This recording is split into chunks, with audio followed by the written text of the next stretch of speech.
Hello ಸ್ನೇಹಿತರೆ, ನಮಸ್ಕಾರ. ಎಲ್ಲರಿಗೂ welcome back to my channel. ಸ್ನೇಹಿತರೆ, ಇದೊಂದು ತುಂಬ ಇಂಪಾರ್ಟೆಂಟ್ ವಿಡಿಯೋ ಅಂತಾನೆ ಹೇಳ್ತೀನಿ. ಯಾಕಂದರೆ ಓಂ ಶಕ್ತಿ ಮಾಲೆ ಹಾಕೋರು ತುಂಬ ಜನ ನನ್ನ ಕೇಳ್ತಾ ಇದ್ರಿ, ಕೂಡು ಗಂಜಿ ಹಾಕೋದಕ್ಕೆ ಹೋಗಲ್ವಾ ಮೇಡಮ್, ನಿಮ್ಮ ಕಡೆ ಮಾಡಲ್ವಾ ಅಂತ. ಖಂಡಿತ ಮಾಡ್ತಾರೆ. ಇವತ್ತು ನಾನು ಹೋಗಿರುವಂಥ ದೇವಸ್ಥಾನದಲ್ಲಿ ಆಡಿ ಕೂಡು ಗಂಜಿ ಹಾಕ್ತಾ ಇದ್ರು. ಸೊ ದೇವರಿಗೆ ಇದು ಒಂದು ಸ್ಪೆಷಲ್ ದಿನ ಅಂತಲೇ ಹೇಳ್ಬೋದು. ವರ್ಷದಲ್ಲಿ ಬರುವಂಥ ಆಡಿ ತಿಂಗಳಲ್ಲಿ ಒಂದು ದಿನ ಈ ಥರ ಕೂಡು ಗಂಜಿ ಮಾಡಿ ದೇವರಿಗೆ ನೈವೇದ್ಯ ಮಾಡ್ತಾರೆ. ಜೊತೆಗೆ ಬೆಂಕಿ ಚಟ್ಟಿ ಅಂತೀವಲ್ಲ, ಮಣ್ಣಿನ ಪಾತ್ರೆಯಲ್ಲಿ ಬೆಂಕಿನ ಮಾಡಿಕೊಂಡು ಬೀದಿ ಸುತ್ತಿ ಬಂದು ತಾಯಿಗೆ ಅರ್ಪಿಸ್ತಾರೆ. ಈ ಥರ ಮಾಡೋದ್ರಿಂದ ನಾವೇನಾದರೂ ಬೇಡ್ಕೊಂಡಿದ್ರೆ ನೆರವೇರುತ್ತೆ ಅನ್ನೋದು ನಂಬಿಕೆ. ಅದು 100% ಕೂಡ ಹೌದು. ಇಲ್ಲಿ ಎಲ್ಲರೂ ನಿಂತಿದ್ದಾರಲ್ಲ, ಅವರೆಲ್ಲ ಬೆಂಕಿನ ಎತ್ಕೊಳ್ಳೋಕ್ಕೆ ರೆಡಿಯಾಗಿ ನಿಂತಿರುವಂಥದ್ದು. ಇದಕ್ಕೆ ತೀಚಟ್ಟಿ ಅಂತಾರೆ ತಮಿಳಲ್ಲಿ. ಸೊ ಅದೆಲ್ಲ ರೆಡಿ ಮಾಡಿ ಇಟ್ಟಿದ್ದಾರೆ. ಈ ಕಡೆ ಕೂಳು ಕೂಡ ರೆಡಿಯಾಗಿದೆ. ಅದು ಕೂಡ ಇಲ್ಲಿ ಕರಗ ಒಂದು ನಿಲ್ಲಿಸಿದ್ದಾರೆ ನೋಡಿ, ಅಮ್ಮನ ಕರಗ ಕೂಡ ಎತ್ಕೊಳ್ತಾ ಇದ್ದಾರೆ. ಇವತ್ತು ಮಳೆ ಇರೋದ್ರಿಂದ ಜನ ಸ್ವಲ್ಪ ಕಮ್ಮಿ ಇದ್ರು. ಇಲ್ಲಾಂದರೆ ವರ್ಷದಲ್ಲಿ ಇದು ಒಂದು ದಿನ ಆದ್ರೂ ತುಂಬ ಜನ ಇರ್ತಾರೆ. ಅನ್ನದಾನ ಕೂಡ ಇರುತ್ತೆ ಈ ದಿನ. ಇಲ್ಲಿ ಒಬ್ಬರು ಅಂಕಲ್ ನಿಂತಿದ್ದಾರಲ್ಲ, ಅವರೇ ಎಲ್ಲ ಹೇಗೆ ಮಾಡಬೇಕು ಅನ್ನೋದನ್ನು ಕೂಡ ತಿಳಿಸಿ ಹೇಳ್ತಾರೆ. ನಾನು ಜಾಸ್ತಿ ಮಾತಾಡಲ್ಲ ಸ್ನೇಹಿತರೆ, ಯಾಕಂದರೆ ನಿಮಗೆ ಅದು ಏನು ಇದಿದೆ ವಾಯ್ಸು ಅದು ಕೇಳಿಸಲ್ಲ.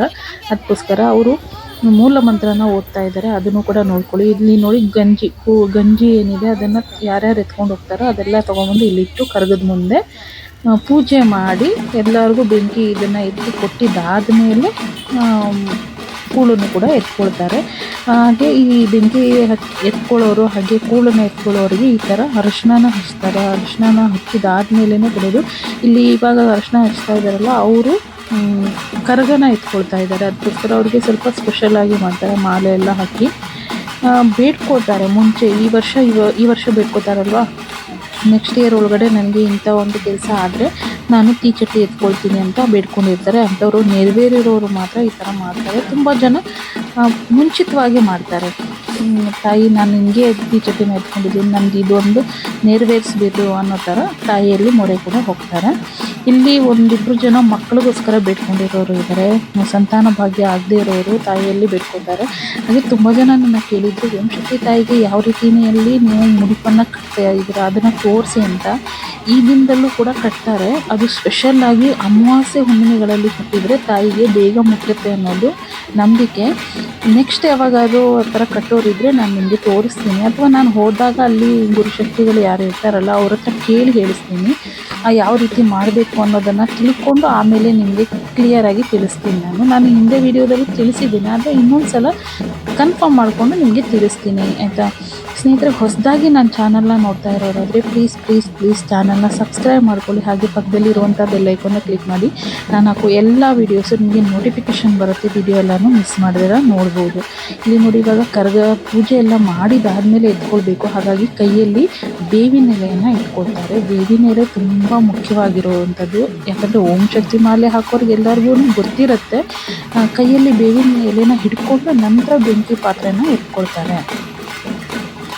ಹಾಗೆ ತುಂಬ ಜನ ನನ್ನ ಕೇಳಿದರೆ, ಬೇವಿನ ಎಲೆ ಇಲ್ಲ ಅಂದರೆ ಏನು ಮಾಡೋದು ಅಂತ. ಇಲ್ಲ ಅಂದರೆ ಏನು ಮಾಡೋಕ್ಕಾಗಲ್ಲ, ಸಿಕ್ಕಿದರೆ ಉಪಯೋಗಿಸ್ಬೋದು. ಇಲ್ಲ ಅಂದರೆ ನೀವು ಒಂದು ಹೂವು, ಕೆಂಪು ಅಥವಾ ಹಳದಿ ಬಣ್ಣದ ಹೂವನ್ನು ತಾಯಿಗೆ ಇಡ್ಬೋದು. ಹಾಗೆ ಇವಾಗ ಏನಾದರೂ ಪ್ರಸಾದಗಳನ್ನು ಮಾಡಿ ನೈವೇದ್ಯ ಮಾಡ್ತೀರಾ ಅಂದರೆ ಬೇವಿನ ಎಲೆ ಇಟ್ಟರೆ ತುಂಬ ಒಳ್ಳೆಯದು. ಸಿಕ್ಕಿದರೆ ಇಡಿ, ಇಲ್ಲ ಅಂದರೆ ಯಾವುದಾದ್ರು ಒಂದು ಹೂವನ್ನು ಇಟ್ಬಿಡಿ ಅದರಲ್ಲಿ. ಇವಾಗ ಇಲ್ಲಿ ಕೂಳು ಗಂಜಿ ಮಾಡಿದ್ದಾರಲ್ವ, ಅದರಲ್ಲಿ ಪ್ರತಿಯೊಂದರಲ್ಲೂ ಬೇವಿನ ಎಲೆ ಹಾಕಿರ್ತಾರೆ. ಬೇವಿನ ಎಲೆ ಹಾಕಿನೇ ಕೂಳು ಗಂಜಿನ ಮಾಡುವಂಥದ್ದು. ಹಾಗಾಗಿ ಬೇವಿನ ಎಲೆ ನೈವೇದ್ಯ ಮಾಡುವಾಗ ಒಂದೊಂದು ಬೇವಿನ ಎಲೆನಾದರೂ ಅದರಲ್ಲಿ ಹಾಕ್ತಾರೆ. ಹಾಗೆ ಕೂಳು ಗಂಜಿ ಹೇಗೆ ಮಾಡೋದು ಅನ್ನೋದನ್ನು ಕೂಡ ನನ್ನ ಚಾನಲಲ್ಲಿ ವಿಡಿಯೋ ಇದೆ. ನಿಮ್ಗೆ ಯಾರಿಗಾದ್ರೂ ಗೊತ್ತಿಲ್ಲ ಅಂದರೆ ನೋಡಿಕೊಂಡು ಕೂಳು ಗಂಜಿನ ಮಾಡ್ಕೋಬೋದು. ಇವಾಗ ಆರತಿನ ಮಾಡ್ತಾಯಿದ್ದಾರೆ. ಯಾರೆಲ್ಲ ತೀಚಟ್ಟಿ ಎತ್ಕೋತಾರಲ್ವ ಅವರಿಗೆಲ್ಲ ಆರತಿ ಮಾಡಿ ದೃಷ್ಟಿನ ತೆಗಿತಾರೆ, ಲಿಂಬೆ ಹಣ್ಣಿನ ದೃಷ್ಟಿನ ತೆಗಿತಾರೆ. ಸ್ನೇಹಿತರೆ, ನಿಮ್ಗೆ ಯಾರಿಗಾದ್ರೂ ಓಂ ಶಕ್ತಿ ತಾಯಿ ಬಗ್ಗೆ ಮಾಲೆ ಹಾಕೋಕ್ಕಿಂತ ಮುಂಚೆ ಇರೋ ಡೌಟ್ಸ್ಗಳಿರ್ಬೋದು, ಅಥವಾ ಮಾಲೆ ಹಾಕಿದಾಗ ಯಾವೆಲ್ಲ ನಿಯಮಗಳನ್ನ ಪಾಲನೆ ಮಾಡ್ಕೋಬೇಕು ಅನ್ನೋ ಡೌಟ್ಸ್ ಏನಾದರೂ ಇದ್ದರೆ ದಯವಿಟ್ಟು ಕಮೆಂಟ್ ಮಾಡಿ ಕೇಳಿ, ಆನ್ಸರ್ ಮಾಡ್ತೀನಿ. ಹಾಗೆ ನನ್ನ ಚಾನಲಲ್ಲಿ ನನ್ನ ನಂಬರ್ ಕೂಡ ಇರುತ್ತೆ. ನನ್ನ ಪ್ರಾಡಕ್ಟ್ಸ್ಗಳ ಮೇಲೆ ನಂಬರ್ಗಳನ್ನು ಬಿಟ್ಟಿರ್ತೀನಿ. ಅಂದರೆ ನನ್ನ ಚಾನಲಲ್ಲಿ ನನ್ನ ಪ್ರಾಡಕ್ಟ್ಸ್ಗಳ ಬಗ್ಗೆ ಡೀಟೇಲ್ನ ಕೊಟ್ಟಿರ್ತೀನಲ್ವ, ಅಲ್ಲಿ ನನ್ನ ನಂಬರ್ ಕೂಡ ಇದೆ. ಪ್ರಾಡಕ್ಟ್ ಬೇಕಿರೋರು ನಂಬರ್ಗೆ ಕಾಂಟ್ಯಾಕ್ಟ್ ಕೂಡ ಮಾಡ್ಬೋದು. ಅಥವಾ ಏನಾದರೂ ಡೌಟ್ಸ್ ಇದ್ದರೆ, ಏನಾದರೂ ಬೇಕಿದ್ದರೆ ದಯವಿಟ್ಟು ನಂಬರ್ ಇರುತ್ತೆ, ನಂಬರ್ಗೆ ಕಾಂಟ್ಯಾಕ್ಟ್ ಮಾಡಿ. ಇಲ್ಲಿ ಮೂಲ ಮಂತ್ರನ ಓದ್ತಾ ಇದ್ದಾರೆ. ಅದು ತಮಿಳಲ್ಲಿ ಓದ್ತಾ ಇದ್ದಾರೆ. ನನಗೂ ಕೂಡ ಅದು ಓದೋಕ್ಕೆ ಬರಲ್ಲ ತಮಿಳಲ್ಲಿ. ಕನ್ನಡದಲ್ಲಿ ಬುಕ್ ಇದ್ದರೆ ನಾನು ಓದ್ತೀನಿ, ತಮಿಳಲ್ಲಿ ಬರಲ್ಲ. ಅಂದರೆ ಅರ್ಥ ಮಾಡ್ಕೊಳ್ತೀನಿ ಅಷ್ಟೇ.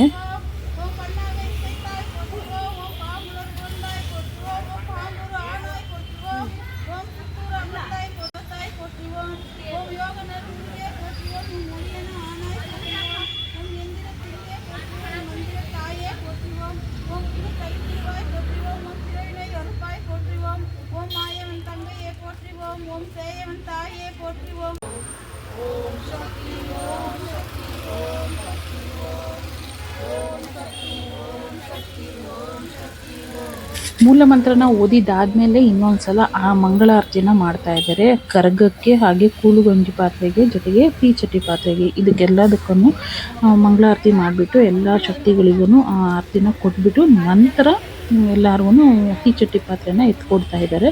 ಕೂಳುಗಂಜಿನ ಯಾರು ಬೇಕಾದರೂ ಎತ್ಕೋಬೋದು ಸ್ನೇಹಿತರೆ. ತೀಚಟಿ ಮಾತ್ರ ಹರಕೆ ಮಾಡ್ಕೊಳ್ಳೋರು ಅಥವಾ ಹರಕೆ ಹೊತ್ಕೊಂಡು ಅದನ್ನು ನೆರವೇರಿರೋರು ಮಾತ್ರ ಎತ್ಕೊಳ್ತಾರೆ. ಆ ಥರ ಪ್ರತಿಯೊಂದು ದೇವಸ್ಥಾನಗಳಲ್ಲೂ ಈ ಆಡಿ ತಿಂಗಳಲ್ಲಿ ಮಾಡೇ ಮಾಡ್ತಾರೆ ಕಂಪಲ್ಸರಿಯಾಗಿ. ನೀವು ಹತ್ತಿರದ ದೇವಸ್ಥಾನಗಳಲ್ಲಿ ಕೇಳಿದ್ರೆ ನಿಮಗೆ ಗೊತ್ತಾಗುತ್ತೆ ಯಾವ ದಿನ ಮಾಡ್ತಾರೆ ಅಂತ. ಒಬ್ಬೊಬ್ಬರು ಮೊದಲನೇ ಆಡಿಗೆ ಮಾಡ್ತಾರೆ, ಒಬ್ಬೊಬ್ಬರು ಎರಡನೇ ಆಡಿ ಅಂತಾರೆ. ಅಂದರೆ ಭಾನುವಾರ ಮಾಡ್ತಾರೆ. ಮೊದಲನೇ ಭಾನುವಾರ, ಎರಡನೇ ಭಾನುವಾರ, ಮೂರನೇ ಭಾನುವಾರ ಅಥವಾ ನಾಲ್ಕನೇ ಭಾನುವಾರ ಈ ಥರ ಮಾಡ್ತಾರೆ. ಅಥವಾ ಒಬ್ಬೊಬ್ಬರು ಶುಕ್ರವಾರ ಕೂಡ ಮಾಡ್ತಾರೆ. ಇಲ್ಲಿ ಈ ದೇವಸ್ಥಾನದಲ್ಲಿ ಭಾನುವಾರ ಮಾಡ್ತಾಯಿದ್ರು. ಇಲ್ಲಿ ಒಬ್ಬರು ದೇವಸ್ಥಾನದಲ್ಲಿ ಈ ದೇವಸ್ಥಾನನ ಕಟ್ಟಿರೋರು ಯಾರಿದ್ದಾರೆ ಅವರು ಸಂತಾನ ಭಾಗ್ಯಕ್ಕಂತಲೇ ಬೇಡಿಕೊಂಡು ನಂತರ ಈ ದೇವಸ್ಥಾನವನ್ನು ಕಟ್ಟಿರೋದು. ಯಾಕಂದರೆ ಅವರು ಸೊಸೆಗೆ ಸಂತಾನ ಇಲ್ಲ ಅಂತ ತುಂಬ ವರ್ಷಗಳಿಂದ ಬೇಡಿಕೊಂಡು ತಾಯಿಯಲ್ಲಿ ಮೊರೆ ಹೋದ್ಮೇಲೆ ಯಾವಾಗ ಅವರಿಗೆ ಮಗು ಹುಟ್ಟಿತ್ತು ಆ ಒಂದು ಪ್ರಾರ್ಥನೆ ನೆರವೇರಿಸೋದಕ್ಕೆ ಇವರು ದೇವಸ್ಥಾನನ ಕಟ್ಟಿರೋದು ಅಂತ ಈ ಅಮ್ಮ ನನಗೆ ಹೇಳಿದ ಮೇಲೇ ಗೊತ್ತಾಗಿದ್ದು. ತುಂಬ ಚೆನ್ನಾಗಿ ನೀಟಾಗಿ ಅಚ್ಚುಕಟ್ಟಾಗಿ ತುಂಬ ಚಿಕ್ಕದಾಗಿದ್ರೂ ಸುಂದರವಾಗಿ ಕಟ್ಟಿದ್ದಾರೆ. ತುಂಬ ನೀಟಾಗಿರುತ್ತೆ. ಪ್ರತಿದಿನ ಬೆಳಗ್ಗೆ ಸಾಯಂಕಾಲ ಪೂಜೆ ನಡೆಯುತ್ತೆ. ನಿಮ್ಗೆ ಯಾರಿಗಾದ್ರೂ ಹೋಗಬೇಕಂದ್ರೆ ಇದು ಬೊಮ್ಮನಹಳ್ಳಿನಲ್ಲಿ ಕೋಡಿ ಚಿಕ್ಕನಹಳ್ಳಿ ಅಂತ ಇದೆ, ಅಲ್ಲಿ ಇರುವಂಥ ದೇವಸ್ಥಾನ. ನೀವು ಯಾರಾದರೂ ಬರಬೇಕಂದ್ರೆ ಯಾವಾಗ ಬೇಕಾದರೂ ಬಂದು ತಾಯಿಯನ್ನು ಪ್ರಾರ್ಥನೆ ಮಾಡ್ಕೋಬೋದು. ಅಲ್ಲಿ ನಿಮ್ಗೆ ಏನಾದರೂ ಪ್ರಾರ್ಥನೆ ಮಾಡ್ಕೋಬೇಕು, ನಿಮ್ಗೆ ಏನಾದರೂ ಕೇಳ್ಕೋಬೇಕು ಅಂದರೆ ದೇವಸ್ಥಾನದಲ್ಲಿ ಎಲ್ಲನೂ ಡೀಟೇಲಾಗಿ ಹೇಳ್ತಾರೆ ಇಲ್ಲಿರುವಂಥ ಅಮ್ಮ.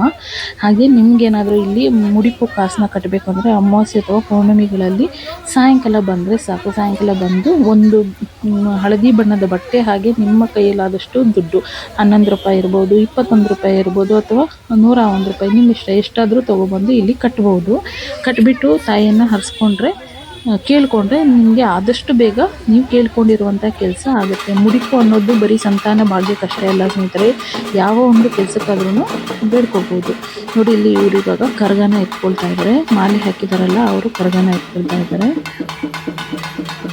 ಈ ಒಂದು ಕರಗ ಎತ್ಕೊಂಡು ಸುತ್ತಿರೋದು ಆಲ್ಮೋಸ್ಟ್ 2 to 2.5 hour ಸುತ್ತಿದ್ದಾರೆ ಸ್ನೇಹಿತರೆ. ಮಳೆ ಇರೋದ್ರಿಂದ ಬೆಂಕಿ ಕೈಯಲ್ಲಿತ್ತಲ್ವ, ಹಾಗಾಗಿ ಸ್ವಲ್ಪ ನಿಂತು ನಡೆದಿದ್ದಾರೆ. ಯಾಕಂದರೆ ಮಳೆ ಜಾಸ್ತಿ ಬಂದರೆ ಬೆಂಕಿ ಆರೋಗುತ್ತೆ, ಅದಕ್ಕೋಸ್ಕರ.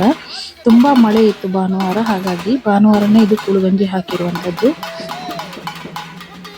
ಪ್ರತಿಯೊಂದು ಕೂಡ ವಿಡಿಯೋ ಮಾಡೋದಕ್ಕೆ ಆಗಿಲ್ಲ. ಹಾಗೆ ನಾನು ಇವರೇನು ಕೂಳುಗಂಜಿನ ಎತ್ಕೊಂಡು ಹೋದ್ರಲ್ವ ಅವ್ರ ಜೊತೆ ನಾನು ಹೋಗಿಲ್ಲ. ಕಾರಣ ಮಳೆ ಬರ್ತಾ ಇತ್ತು ಒಂದು, ಮತ್ತು ದೇವಸ್ಥಾನನ ಸ್ವಲ್ಪ ಕ್ಲೀನ್ ಮಾಡಿಕೊಂಡು ಪ್ರಸಾದಕ್ಕೆಲ್ಲ ರೆಡಿ ಮಾಡ್ಕೋಬೇಕಿತ್ತು. ಇವರು ತೀಚಟಿ ತೊಗೊಂಡು ಹೋಗಿ ಬರೋ ತನಕನೂ ಊಟ ಎಲ್ಲ ಬರುತ್ತೆ. ಹಾಗಾಗಿ ಅದನ್ನೆಲ್ಲ ಇಳಿಸ್ಕೊಂಡು ದೇವಸ್ಥಾನನ ಕ್ಲೀನ್ ಮಾಡ್ಕೊಳ್ಳಿ, ಎಲ್ಲ ರೆಡಿ ಮಾಡಿಟ್ಕೊಳ್ಳಿ ಅಂತ ಹೇಳಿದರು. ಹಾಗಾಗಿ ನಾನು ಮತ್ತು ಇನ್ನೊಬ್ಬರು ನಿಂತಿದ್ವಿ.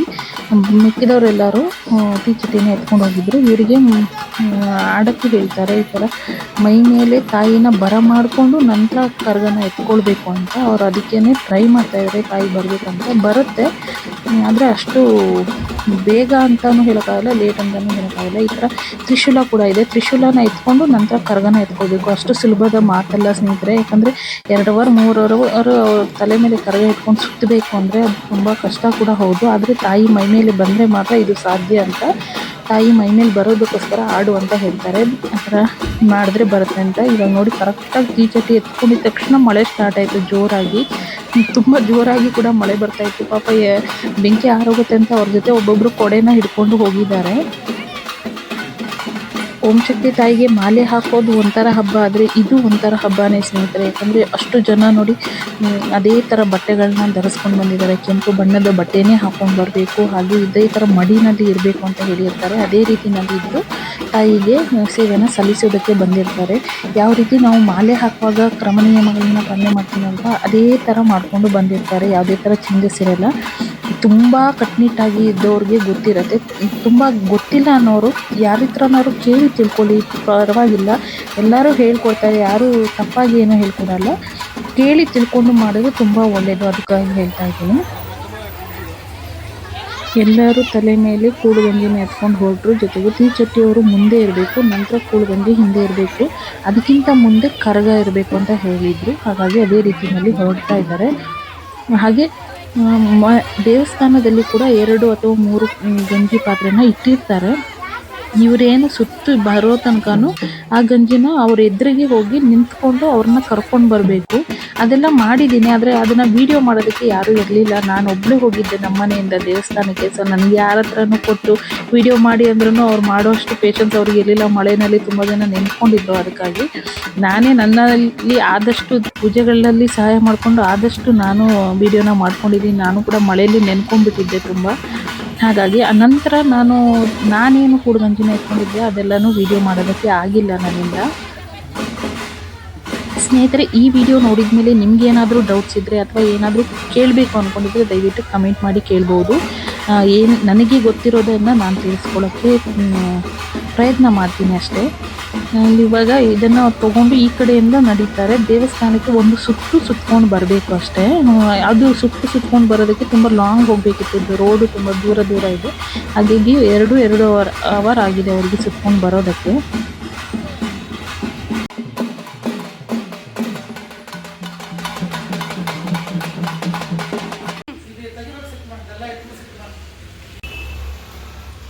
ಮಳೆ ಇರೋದ್ರಿಂದ ದೇವಸ್ಥಾನ ತುಂಬ ಕೆಳಗಡೆ ಎಲ್ಲ ತುಂಬ ಮಣ್ಣು ಥರ ಆಗಿಬಿಟ್ಟಿತ್ತು. ನಾನು ಅವರೆಲ್ಲ ಹೊರಟಿದ ಮೇಲೆ ಬಟ್ಟೆನಲ್ಲೇ ಕ್ಲೀನ್ ಮಾಡಿಕೊಂಡೆ.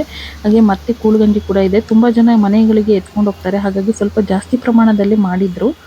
ಹಾಗೆ ದೇವಸ್ಥಾನದಲ್ಲಿ ಯಾವ ರೀತಿ ಅಲಂಕಾರ ಪೂಜೆ ಎಲ್ಲ ಮಾಡಿದ್ದಾರೆ ಅನ್ನೋದನ್ನು ಚಿಕ್ಕದಾಗಿ ಒಂದು ಕ್ಲಿಪ್ಪಿಂಗ್ನ ತೊಗೊಂಡೆ ಅಷ್ಟೇ. ಹಾಗೆ ಅವರು ಕೂಳುಗಂಜಿ ಎತ್ಕೊಂಡು ಬರೋಷ್ಟೊತ್ತಿಗೆ ಒಂದು ಪಾತ್ರೆಗೆ ಅರಿಶಿನ ಹಚ್ಚಿಬಿಟ್ಟು ಬೊಟ್ಟನ್ನು ಇಟ್ಟು ರೆಡಿ ಮಾಡಿ ಇಟ್ಟಿದ್ದೀನಿ. ಅದು ಗಂಜಿ ಅವ್ರೇನು ಗಂಜಿ ತೊಗೊಂಬರ್ತಾರಲ್ವ ಅದನ್ನು ಅದರಲ್ಲಿ ಹುಯ್ದುಬಿಟ್ಟು ಇಲ್ಲಿರುವಂಥ ಗಂಜಿನ ಕೂಡ ಅದರಲ್ಲಿ ಹಾಕಿ ಮಿಕ್ಸ್ ಮಾಡಿಕೊಂಡು ಬಂದಿರೋರಿಗೆಲ್ಲ ಕುಡಿಯೋದಕ್ಕೆ ಕೊಡ್ತೀವಿ. ಜೊತೆಗೆ ಅವರು ಮನೆಗಳಿಗೆ ತೊಗೊಂಡು ಹೋಗ್ತಾರಂದರೆ ಅದೇ ಪಾತ್ರೆಯಲ್ಲಿ, ಮಣ್ಣಿನ ಪಾತ್ರೆಯಲ್ಲಿ ಅವರಿಗೆ ಸ್ವಲ್ಪ ಗಂಜಿನ ಹಾಕಿ ಕೊಡಬೇಕು. ಅದು ಒಂದು ಸಂಪ್ರದಾಯ. ಆ ಥರ ಮಾಡೋದಕ್ಕೇ ಎಲ್ಲ ಪಾತ್ರೆ ಎಲ್ಲ ರೆಡಿ ಮಾಡಿ ಇಟ್ಟಿದ್ದಾಗಿದೆ. ತುಂಬ ಚೆನ್ನಾಗಿ ಅಲಂಕಾರ ಕೂಡ ಮಾಡಿದರು. ಸಿಂಪಲ್ ಆಗಿದ್ರು ತುಂಬ ಚೆನ್ನಾಗಿ ಆಗಿತ್ತು ನೋಡಿ. ಇವಾಗ ಕೂಳುಗಂಜಿನ ತೊಗೊಂಡು ಬಂದರು. ಇವಾಗ ಅವ್ರನ್ನ ಅಲ್ಲೇ ನಿಲ್ಲಿಸ್ಬಿಟ್ಟು ನಾನು ಗಂಜಿನ ಎತ್ಕೊಂಡು ಹೋದೆ. ಅಲ್ಲಿ ಎತ್ಕೊಂಡು ಹೋಗಿ ಅಲ್ಲಿ ಬಿಟ್ಟಿರೋದು ನೋಡಿ. ಅವರು 2-2.5 ಅವರ್ಗೆ ಫುಲ್ಲು ಮಳೇಲಿ ನೆಂದ್ರೂ ಪಾಪ ಬೆಂಕಿನ ಆರೋದಕ್ಕೆ ಬಿಟ್ಟಿರಲಿಲ್ಲ. ಆ ಥರ ಮಾಡಿ ತೊಗೊಂಡು ಬಂದು ದೇವಸ್ಥಾನದಲ್ಲಿ ತಾಯಿ ಮುಂದೆ ಹೋಗಿ ತಾಯಿಗೆ ಒಂದು ಆರತಿ ಥರ ಮಾಡಿಬಿಟ್ಟು ತೊಗೊಬಂದು ಹೊರಗಡೆ ಇಡಬೇಕು. ಅದನ್ನು ಮುಂದಿನ ದಿನಗಳಲ್ಲಿ ನಿಮ್ಗೆ ಯಾರಿಗಾದರೂ ತಾಯಿಯಿಂದ ಏನಾದರೂ ಕೇಳ್ಕೋಬೇಕು ಅಥವಾ ಈ ತೀಚಟ್ಟಿ ಎತ್ಕೊಂಡು ತಾಯಿಗೆ ನೀವು ಹರಿಸ್ಕೋಬೇಕು ಅಂದರೆ ಈ ರೀತಿ ಮಾಡಿ. ಯಾರಿಗಾದ್ರೂ ಗೊತ್ತಿಲ್ಲ ಅಂದರೆ ಇದನ್ನು ಫಾಲೋ ಮಾಡೋದನ್ನು ಮರಿಬೇಡಿ ಸ್ನೇಹಿತರೆ. ಪೂಜೆ ಎಲ್ಲ ಮುಗಿದ್ಮೇಲೆ ನಾನಂತೂ ತುಂಬ ಬ್ಯುಸಿಯಾಗಿಬಿಟ್ಟೆ. ತುಂಬ ಊಟ, ಕೇಸರಿ ಬಾತು, ಪಲಾವು, ಮೊಸರನ್ನ ಎಲ್ಲನೂ ತರಿಸಿದ್ರು. ಎಲ್ಲರಿಗೂ ಊಟಗಳನ್ನು ಹಾಕ್ಕೊಟ್ಟು ಎಲ್ಲ ಖಾಲಿನೂ ಕೂಡ ಆಯಿತು. ಬಂದಿರೋರೆಲ್ಲರೂ ನೀಟಾಗಿ ಊಟ ಮಾಡ್ಕೊಂಡು ಹೋದರು. ಮಳೆ ಇರೋದ್ರಿಂದ ಮೊಸರನ್ನ ಸ್ವಲ್ಪ ಮಿಕ್ಕೋಯ್ತು. ಆದರೆ 5 ಗಂಟೆ ಅಷ್ಟೊತ್ತಿಗೆ ಎಲ್ಲನೂ ಖಾಲಿ ಆಗಿತ್ತು. ಆಟೋದವರೆಲ್ಲರೂ ಬಂದು ಊಟ ಮಾಡ್ಕೊಂಡು ಹೋಗ್ತಾಯಿದ್ರು ನೋಡಿ. ಇಲ್ಲಿ ಊಟನ ತೊಗೊಂಡು ಬರ್ತಾಯಿದ್ರೆ ಆ ಕಡೆ ಅರೇಂಜ್ ಮಾಡಿದ್ವಿ. ಹಾಗಾಗಿ ಸ್ನೇಹಿತರೆ, ಇಷ್ಟೇ ಇವತ್ತಿನ ವಿಡಿಯೋ. ಈ ವಿಡಿಯೋ ನಿಮ್ಗೆ ಯಾರಿಗಾದ್ರೂ ಇಷ್ಟ ಆದರೆ ದಯವಿಟ್ಟು ಲೈಕ್ ಮಾಡೋದನ್ನು ಮರಿಬೇಡಿ. ಹಾಗೆ ನೀವು ಸಬ್ಸ್ಕ್ರೈಬ್ ಮಾಡ್ಕೊಂಡಿಲ್ಲ ಅಂದರೆ ನನ್ನ ಚಾನಲ್ನ ಸಬ್ಸ್ಕ್ರೈಬ್ ಮಾಡ್ಕೊಳ್ಳಿ. ಏನೇ ಡೌಟ್ಸ್ ಇದ್ದರೂ ದಯವಿಟ್ಟು ಕಮೆಂಟ್ ಮಾಡಿ ಕೇಳಿ, ನಾನು ಆನ್ಸರ್ ಮಾಡ್ತೀನಿ. ಸಿಗೋಣ ಮುಂದಿನ ವಿಡಿಯೋದಲ್ಲಿ. ಬಾಯ್ ಸ್ನೇಹಿತರೆ.